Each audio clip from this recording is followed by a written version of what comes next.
With the second set, OP02, Paramount War, coming out in about 2 months, let's take a look and review some of the new cards. Card Recazator.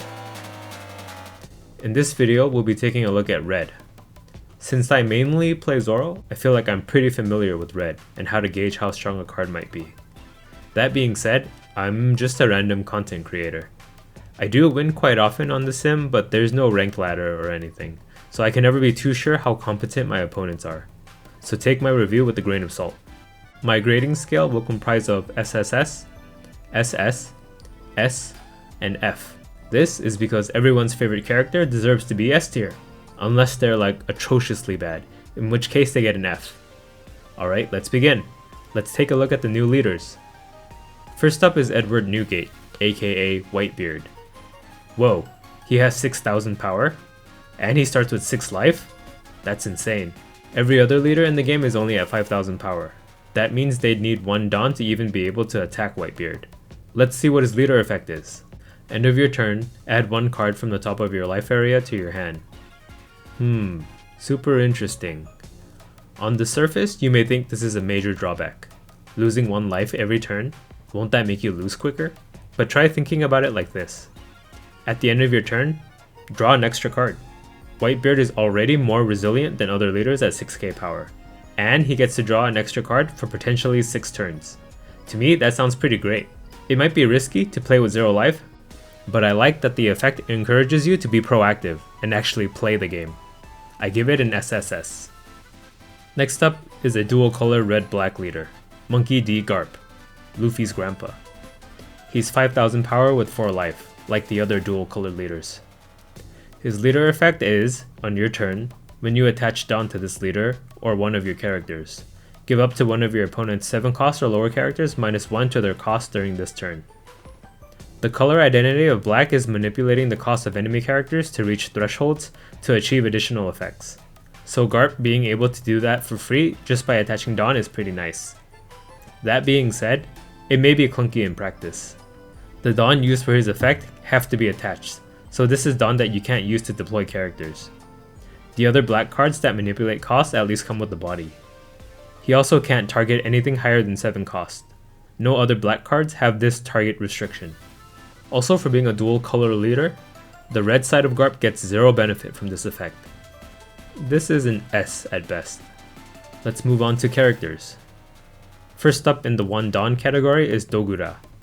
He has 2,000 power with a 1k counter. His effect reads, activate main, you may rest this character. Play up to 1 red card other than Dogura with a cost of 1 from your hand. If you manage to activate him 1 time, he's paid for himself. If you whiff, he's a useless card. At 2,000 power, he's not a threat at all and he's easily killed. This is an F. Next is Whitey Bay. She has 2,000 power and 1k counter. Her effect reads, Dawn times 1. This character can also attack your opponent's active characters. Frankie from Romance Dawn has this same effect. It's a cool concept that I really want to make work, but in the end, it's not strong enough of an effect to warrant being 1k weaker than the vanilla standard. And at 2,000 power, you'd only be able to use her to attack cheap blockers. Actually, that doesn't sound too bad. I'm torn on this one. I like her effect and want to make her work, but I don't know if it's worth a slot in the deck with all the other good red cards available. We'll give her an SS. Next is Makino. She has 0 power and 2k counter. Her effect reads, activate main. You may rest this character. Up to 1 of your red characters with the cost of 1 gains plus 3,000 power during this turn. She can give 3,000 power for 1 Dawn? That sounds crazy good. She can make Sunny-kun into 6k. This combo only costs 2 Dawn. And if an opponent kills her, that was 1 less attack you had to defend. And to top it off, she's a 2k counter for when you can't use her effect. This is an SSS for sure. The last 1 Dawn character is Magura. He has 2,000 power and 1k counter. His effect reads, on play, up to 1 of your red characters with the cost of 1 gains plus 3,000 power during this turn. Similar effect to Makino, but it's only on play, so it can only activate once. With a 2k body, he's not that much stronger than Makino to warrant his effect being on play only. This is an F. Moving on to 2 costs, we have Curly Dadan. She has 3,000 power and 1k counter. Her effect reads, on play, look at 5 cards from the top of your deck. Reveal up to one red character card with a cost of 1 or less and add it to your hand. Then, place the rest at the bottom of your deck in any order. With Chopper, Otama, Gordon, Makino, and Sunny-kun, there's a lot of good targets to hit. Having a 3k body means she only needs 1 Dawn to attack 5000 power leaders if you're playing Zoro. And she has 1k counter to be useful when you don't need to search. I'll give this an SS. Really good for Zoro, but probably not as good for the other red leaders. Next is Masked Deuce. He has 3000 power and 2k counter. His effect reads Dawn times 2. When attacking, KO up to one of your opponent's characters with 2000 power or less. This is just a worse Nico Robin. On one hand, he's still a 2k counter, but on the other, since he's not a Straw Hat or Whitebeard pirate, he's hard to search for. I'll give him an S. The last 2 costs is Blenheim. He has 3000 power. His effect is Blocker. Pretty standard vanilla blocker. Into S you go. Now for the 3 costs. We have Squard. He has 5000 power with no counter. His effect reads On play. If your leader has the Whitebeard pirate's type, give up to one of your opponent's characters minus 4000 power during this turn. Then add the top card of your life area to your hand. Minus 4000 power on play is a really strong ability, but you can only use him in a Whitebeard deck, who already isn't having any problems drawing cards from life. His lack of counter power is what's keeping me from putting him in SSS. I don't think he's an essential Whitebeard card, he's more of a preference choice. I'll have to settle for SS. Next up is Vista. He has 3000 power and 1k counter. His effect reads On play. KO up to one of your opponent's characters with 3000 power or less. What the heck? That's so good. He can kill something worth the same cost as himself. His 3k stat line is workable in the Zoro deck, and he has 1k counter.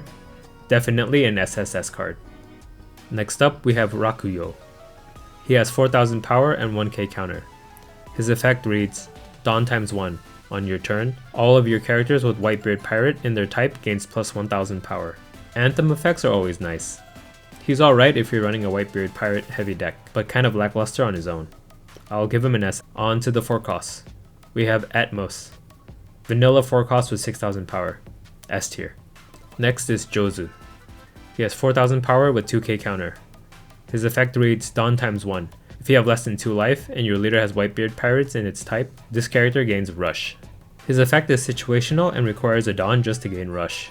That being said, I don't consider that a downside since he's a 2k counter anyway. He's a lot more useful than some of the other red 2k counters. SS tier. Next is Marco. He has 5000 power and 1k counter. He has Blocker, and his effect reads, On KO, you may trash 1 card from your hand with Whitebeard pirates in its type. If you have 2 or less life cards, play this character card from your trash rested. On paper, he sounds pretty good. I feel like I need to see him in action to judge it for sure. Another way to think about his effect is that he can turn any Whitebeard card in your hand into a rested Marco when he dies. I'll put him in SSS until further notice. Next up is the singular 5 cost of the set, King Du. He's a vanilla, so he goes into S tier. Next up is another singular 6 cost, Thatch. Also a vanilla, so into S tier. Now on to the 7 costs. Let's get this next vanilla out of the way.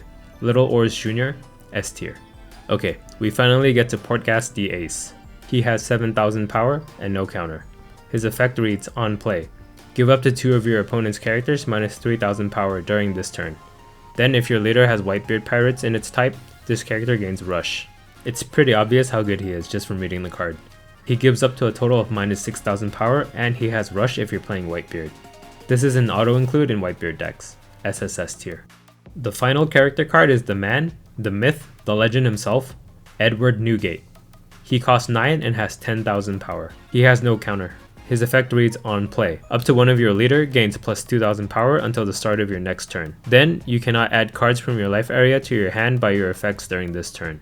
He also has Dawn times 2. When attacking, KO up to one of your opponent's characters with the cost of 3000 or less power.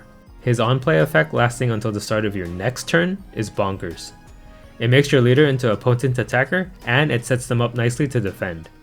His when attacking effect is slightly worse than Nico Robin's, costing 1 extra Dawn, but with the 10k body, and with both the offensive and defensive capabilities he provides, it's well worth it. SSS for sure. Next up is the event cards. We have Seaquake. It costs 1 Dawn. Its effect reads, Main. If your leader has Whitebeard pirates in its type, KO up to one of your opponent's characters with 3000 power or less. Trigger. Give up to one of your opponent's leader or character cards minus 3000 power during this turn. This is a great card in some matchups, but a useless one in others. This is definitely a tech card. The trigger is pretty good though. I will have to give it an SS. Next up is Whitebeard Pirates. It costs 1 Dawn. Its effect reads, Main. Look at 5 cards from the top of your deck. Reveal up to 1 character card with Whitebeard Pirates in its type and add it to your hand. Then place the rest at the bottom of your deck in any order. It's basically in 2 years to Sabondi. And I don't like running that card anyway, so this is an S tier for me. Next up is You May Be a Fool, but I Still Love You. It costs 1 and its effect reads, Main. If you have 3 or less life cards, you cannot add life cards to your hand using your own effects during this turn. It has Trigger. Your leader or up to one of your characters gains plus 1000 power during this turn. 1 Dawn to not draw an extra card? Easy F tier. And the last card we'll be looking at is a stage card, Moby. It costs 2 Dawn. Its effect reads, on your turn, if you have 1 or less life cards, your Edward Newgate and all your characters with Whitebeard Pirates in its type gain plus 2000 power. It has a trigger that lets you play the card for free. Okay, forget Rakuyo. Now this is an Anthem card. 2000 power is such a strong Anthem effect. It even applies to our leader. So leader Whitebeard goes up to 8k power. That's insane. I would assume being at 1 or less life is pretty easy to achieve as Whitebeard. It being a stage card means there's no way for your opponent to remove it too. The trigger even lets it play itself for free. This is an auto include if you're running the Whitebeard package. SSS tier. It looks like red will get a new deck in the form of Whitebeard. From what I've seen on the Japan side, it's definitely a meta deck. The Zoro deck gets quite a lot of new tools as well. I don't see any hope for leader Garp. All in all, I'd say OP02 is great for red players. I'll have to consider whether I want to continue playing Zoro or switch to Whitebeard. Maybe I'll just play both. What do you think? Do you disagree with any of my sentiments? Let me know in the comments so I don't chase for cards that I thought were good but actually suck when the set releases. Thanks. Okay, bye. Card D Kaizoku.